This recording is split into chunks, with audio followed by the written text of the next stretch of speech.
आप देख रहे हैं संविधान और कानून SK लाइव न्यूज।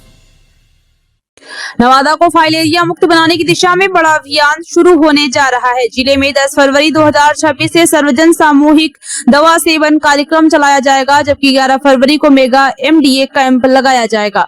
जिला स्वास्थ्य समिति सभागार में आयोजित मीडिया कार्यशाला में जिला प्रतिरक्षण पदाधिकारी डॉक्टर योगेंद्र प्रसाद ने बताया कि अभियान के तहत लक्षित लाभार्थियों को फाइलेरिया रोधी दवाएं स्वास्थ्य कर्मियों की निगरानी में खिलाई जाएंगी। मेगा कैंप के बाद अगले 14 दिनों तक घर घर जाकर छूटे हुए लोगों को दवा दी जाएगी।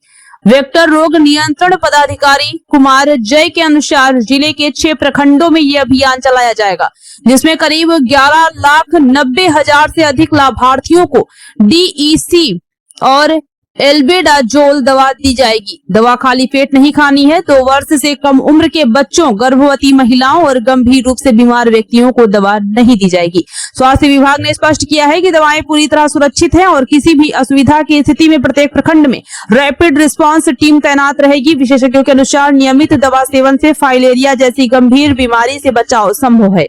वैसे को टारगेट करते हुए हमने है जो filaria programme filaria eradication programme चलाने का निर्णय लिया गया है, जिसमें 11,90,711 लाभार्थी हैं जिन्हें दवा देनी है। बिहार के संदर्भ में देखें तो यहाँ पर लगभग हाइड्रोसिल के 18% केसेस हैं, जो एक बहुत बड़ा या कह सकते हैं कि मेजर पब्लिक हेल्थ प्रॉब्लम है। और जहाँ तक मास ड्रग एडमिनिस्ट्रेशन है तो के अंतर्गत जो दवा दी जाएगी उसमें एक अल्बेंडाजोल, एक DEC डाइथाइल कार्बामाजेपिन नाम की दवा है जो फलेरिया के लिए है, और साथ में अल्बेंडाजोल भी चाहिए। जहाँ तक डोज की बात है तो हमें 2 साल से 5 साल के बीच में हमें एक अल्बेंडाजोल 100 मिलीग्राम DEC देना है। 6 से 14 वर्ष के बीच में 2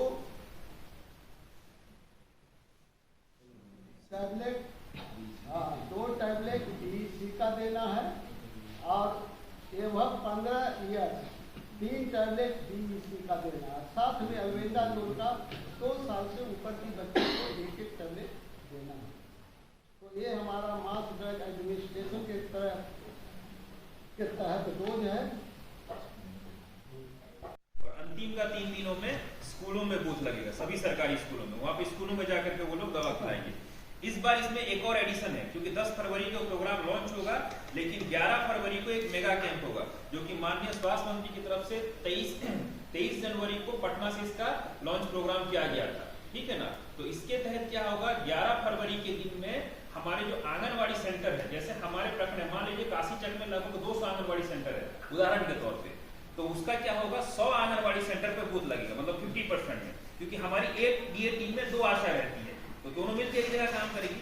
तो उस दिन जो वहाँ बूथ लगेगा, वहां पे क्या होगा, उस क्षेत्र की जितनी भी जीविका दीदी होंगी, जो SSG मेंबर होंगी, वो लोगों को उसी दवा खिलाया जाएगा और वो अपने परिवार के लोगों को लेके आएंगे। क्योंकि बिहार सरकार का ये सोचना है कि हम 11 फरवरी के दिन 1 करोड़ से 1.5 करोड़ लोगों को दवा खिलाएंगे। वो तभी मुमकिन हो पाएगा, सबको टारगेट करेंगे तो नहीं हो पाएगा। इसलिए जीविका के साथ क्लोज बातचीत हुआ, उनको स्पेशल लेटर इशू हुआ, उनको निर्देश दिया गया है कि 11 फरवरी के दिन आप अपने नजदीकी आंगनवाड़ी सेंटर पे लेकर के आएंगे सभी SSG मेंबर को और उनके परिवार के लोगों को, और वहां पे हमारी आंगनवाड़ी सेंटर पे हमारी आशा दीदी जाएंगी और लोगों को दवा खिलाएंगे, उस दिन केवल और केवल SSG मेंबर उनके परिवार के लोगों को। तो इस तरीके से एक दिन में हम इतना बड़ा चंक को कवर कर पाएंगे। और हमारे नवादा में जैसे सर ने बोला है 14 प्रखंडों से केवल 6 प्रखंडों में ये कार्यक्रम चलेगा। वो हो गया आपका गोविंदपुर, अकबरपुर, काशीचक, कौवाकोल, मिसकोर और नवादा, ये 6 प्रखंड में कार्यक्रम चलेगा। और यहाँ पे इसी तरह से कार्यक्रम चलेगा। तो हमारा आपसे ये निवेदन है कि कम से कम इसका पॉजिटिव को आप लोग जरूर कवर करें और लोगों तक ये मैसेज पहुंचाए कि दवा लेना जरूरी। जो आप सर यहाँ पूछ रहे थे, फाइलेरिया आमतौर पर मच्छर के काटने से फैलती है। एक क्यूलेक्स नाम का मादा मच्छर है जिसके काटने से फाइलेरिया फैलता है। फाइलेरिया कोई छुआछूत का बीमारी नहीं है। जब तक हमारे समाज में संक्रमित व्यक्ति रहेंगे तब तक फाइलेरिया फैलता रहेगा। तो तो किसी संक्रमित व्यक्ति को अगर क्यूरेक्स मच्छर काटता है तो उसके माध्यम से दूसरे जब स्वस्थ व्यक्ति को जाकर के मच्छर पुनः काटेगा तो एक से दूसरे में बीमारी का ट्रांसमिशन होता है। छूने से छुआछूत बीमारी। खबरों के लेटेस्ट अपडेट के लिए इसी तरह हमारे साथ जुड़े रहें और इस वीडियो को ज्यादा से ज्यादा शेयर करें।